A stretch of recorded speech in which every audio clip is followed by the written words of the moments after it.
오늘은 우리 열왕기상 22장 15절에서 28절 말씀의 전체적인 내용을 한번 살펴보려고 하는데, 우리는 어제 1대 400의 예언을 살펴봤었죠.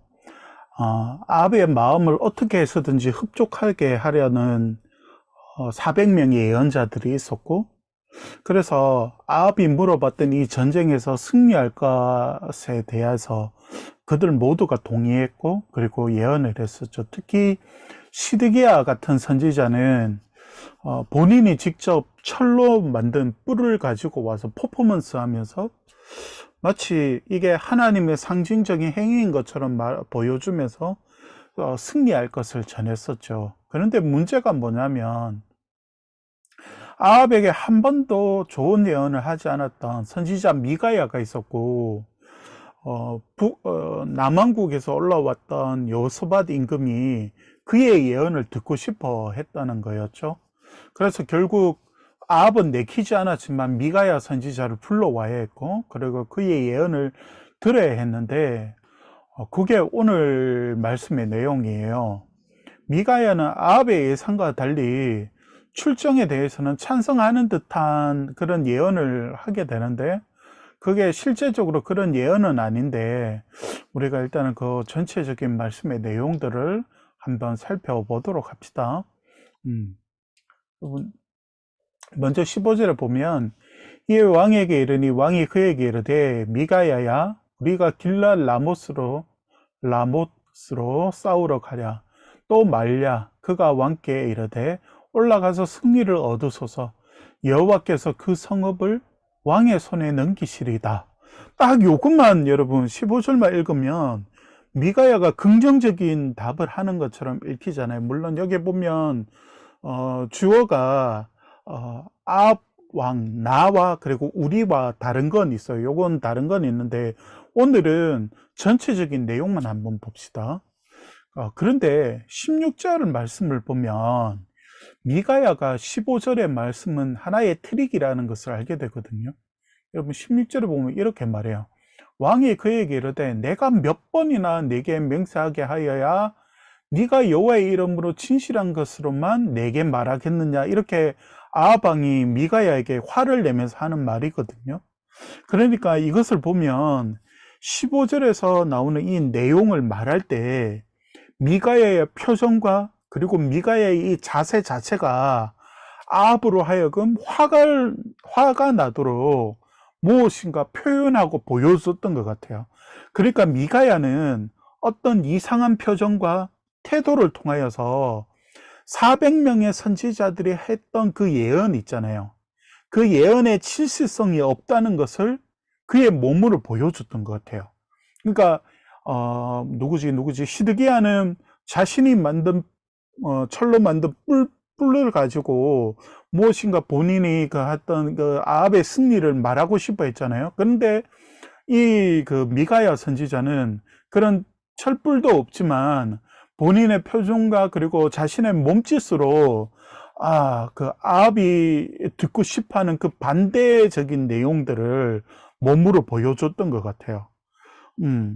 그러니까 앞에서 시드기야의 선지자의 상징 행동을 따라했지만 미가야는 정말 여호와의 뜻을 전하는 그런 상징적인 행동을 이제 통하여서 아합에게 메시지를 전달했다고 보는 게 맞을 것 같아요.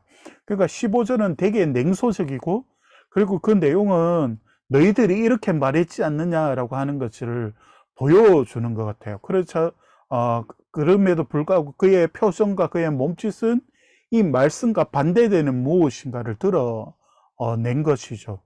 그래서 이제 아합 왕의 화를 돋구게 되면서 지금 16절처럼 네가 여호와의 이름으로 진실한 것으로만 내게 말하겠느냐 이렇게 하면서 아합 왕이 폭발하게 된 거죠. 여러분 17절 말씀 볼까요? 그가 이르되, 내가 보니 온 이스라엘이 목자 없는 양같이 산에 흩어졌는데 여호와의 말씀이 이 무리에게 주인이 없으니 각각 평안히 자기의 집으로 돌아갈 것이니라 하셨나이다. 이렇게 말하고 있죠. 요건 미가야 선지자가 예언하는 내용이거든요. 근데 그 말씀의 내용이 뭐냐면, 아합이 다그치자마자 미가야는 본인이 하나님이 보여주신 내용을 그대로 이렇게 얘기하고 있는 내용이거든요. 그러니까 이 전쟁으로 나가면 아합 왕은 결국 죽을 거라는 걸 말하는 거거든요. 그러니까 아합 왕이 그러니까 그 이스라엘 전체 양떼를 돌보는 목자와 같은 왕이었잖아요. 근데 그 목자가 이제 죽게 되면 이스라엘 전체가 목자 없는 양처럼 흩어진다고 말하고 있는 거예요. 그러니까 아합 왕 당신은 이 전쟁에 나가면 죽게 될 것이고 이스라엘은 흩어지게 될 거다, 이렇게 말하는 내용이거든요. 근데 그 뒤에 나오는 내용이 뭐냐면, 여러분 생각해 봐요. 양떼는 목자가 있어야 안심을 하고, 목자가 있어야 그 목자가 데리고 가는 그곳에서 물을 마시고, 그리고 풀을 뜯으면서 배를 채운단 말이죠. 그러면 목자는 절대적인 것인데, 그런데 어떻게 말하냐면 미가야 선지자가 이 목자가 사라지니까 자기의 집으로 돌아가는 이 양떼들이 평안함을 얻는다고 말하고 있는 거죠. 그러니까 반대로 일반적인 상식과는 반대로 지금 얘기하고 있는 거죠. 그게 뭐냐면 아합 왕 당신이 하나님의 심판으로 이제 죽게 되면 이제 이스라엘은 평안함을 누리게 될 것이다, 이렇게 말하고 있는 것이죠. 그러니까 역설적으로 지금 말하고 있는 거예요. 그러니까 이스라엘이 하나님으로부터 떠나게 만들었던 장본인이었던 이 아합이 사라질 때 이스라엘은 참으로 평안을 주시는 그 하나님 안에서 평안을 다시 찾게 될 것이라는 메시지를 지금 전하고 있는 거죠. 결국 이번 전쟁으로 해서 아합은 반드시 죽을 것이고 이스라엘은 자유함을 얻어서 하나님께 다시 돌아와서 그 평안을 누리게 될 것이라는 것을 말하고 있는 거죠. 그런데 결국 이 아합 왕은 자신에게 좋은 말만 듣기를 원하는 그 불신앙 때문에 결국 마지막 기회조차도 잃어버리고 있는 장면을 사실은 우리가 보고 있는 것이거든요. 그러면서 여러분 18절을 보면 이스라엘의 왕이 여호사밧 왕에게 이르되 저 사람이 내게 대하여 길한 것을 예언하지 아니하고 흉한 것을 예언하겠다고 당신에게 말씀하지 아니하였나이까, 이렇게 말해. 그러니까 이 지금 아합 왕이 너무 뚜껑이 열려가지고 여호사밧 왕에게 이렇게 얘기하는 거예요. 쟤는 한 번도 나에게 좋은 말을 해본 적이 없는데 왜 당신이 그 미가의 선지자를 불러가지고 이렇게 내가 또 이렇게 화가 나도록 만들었냐, 이렇게 지금 여호사밧 왕에게 하소연하고 있는 것이죠. 그런데 여러분, 그때 미가야가 정말 중요한 메시지를 또 하나 더 전해요. 그게 뭐냐면 미가의 환상 중에 천상회의 장면이 나요. 천상회의가 뭐냐면 하나님의 보좌가 있고 그곳에 하나님이 통치하시는데 그곳에 여러 천사들이 왔다 갔다 하고 있는 그런 모습을 보여주거든요. 그런 장면을 보여줘요. 근데 하나님의 보좌에서 하나님이 이렇게 말씀하세요.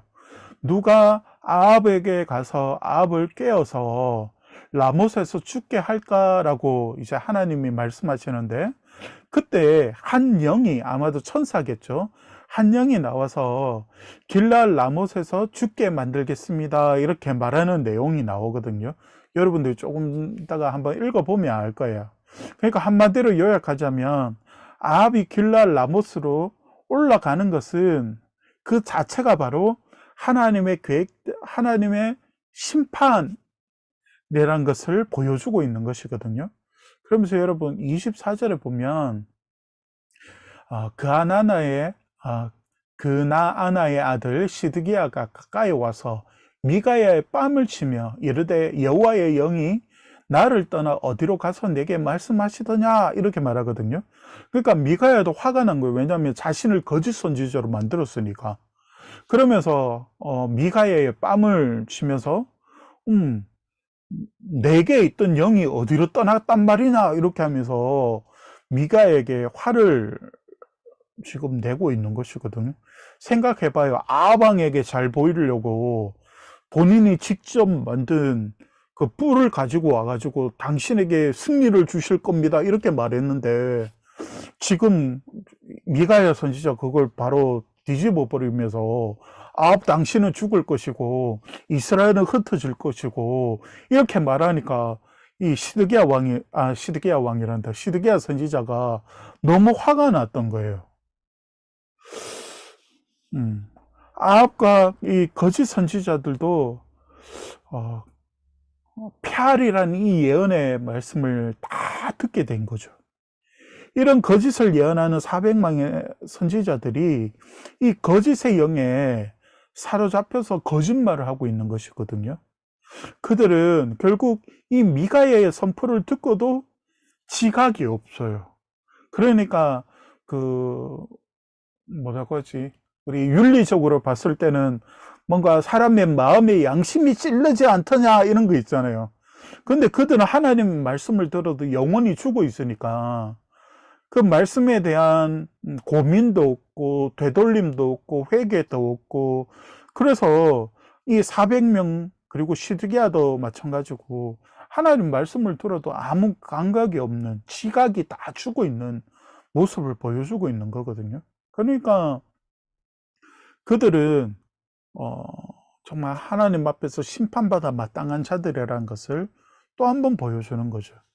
그리고 아합 왕은 너무 화가 난 나머지 어떻게 하냐면, 예레미야 선지자도 여러분 계속해서 심판을 망한다는 예언을 하니까 결국에는 여러분 물 없는 웅덩이에 가두어 버리잖아요. 지금 미가야도 마찬가지로 그냥 옥에 가두어 버리라 이렇게 명령하게 되거든요.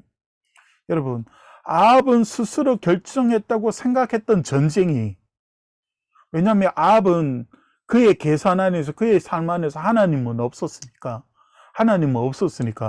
그래서 스스로 결정했다고 생각했던 이 전쟁이 하나님은 다 보고 계셨던 거예요. 아합의 생각과 그리고 아합의 모든 걸 다 읽고 계셨던 거예요, 하나님은. 그래서 하나님은 아합이 그냥 스스로 생각하고 계획했다고 생각했던 이 전쟁을 하나님의 심판으로 하나님은 사용하고 계신 걸 오늘 우리 이 말씀을 통해서 보게 되는 거죠. 그러니까 아합은 하나님을 너무 과소평가했는 거예요.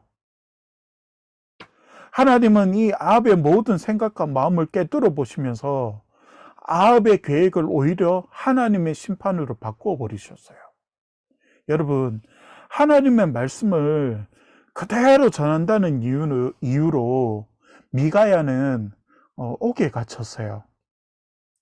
사람들의 미움을 받았어요. 어쩌면 세상에서의 교회의 모습과 우리들의 모습이 이러할 수도 있거든요, 여러분. 여러분, 예수님은 이렇게 말씀하셨어요. 너희가 세상에서 미움을 당할 것이다, 이렇게 말씀하셨거든요. 그러니까 여러분, 사람들이 내가 복음을 전하는 복음 때문에 미워하는 것을 여러분 이상히 여기지 않았으면 좋겠어요. 그래서 여러분들이 삶의 복음으로 인하여서, 그리고 교회로 인하여서, 또 내 믿음으로 인하여서 손해보는 그 모든 것들을 하나님은 다 보고 계시고, 그리고 하나님은 다 이해하고 계시고, 그리고 세상은 그들은 하나님에 대한 지각이 없어서 그래서 내게 저런 말과 저런 행동을 할 수 있다는 걸 여러분 기억하면서 오히려 그들을 긍휼히 여기고 그들의 영혼이 복음으로 인하여서 바뀌어 줄 수 있도록 여러분이 그 영혼들을 위해서 기도할 수 있는 그런 가슴 넓은 자들이 되었으면 좋겠어요. 그래서 여러분들의 삶과 여러분들의 기도를 통하여서 하나님이 찾으시는 그 한 사람이 주님 앞으로 돌아왔으면 좋겠고, 그래서 여러분들이 사회에서 그리고 여러 상황 속에서 세상이 말하는 미움 앞에서 여러분들의 마음이 무너지지 않았으면 좋겠어요. 그래서 여러분 마음을 담대히 하고 그렇게 여러분들이 세상 앞에 나아가서 승리하는 그런 여러분들이 되었으면 좋을 것 같습니다.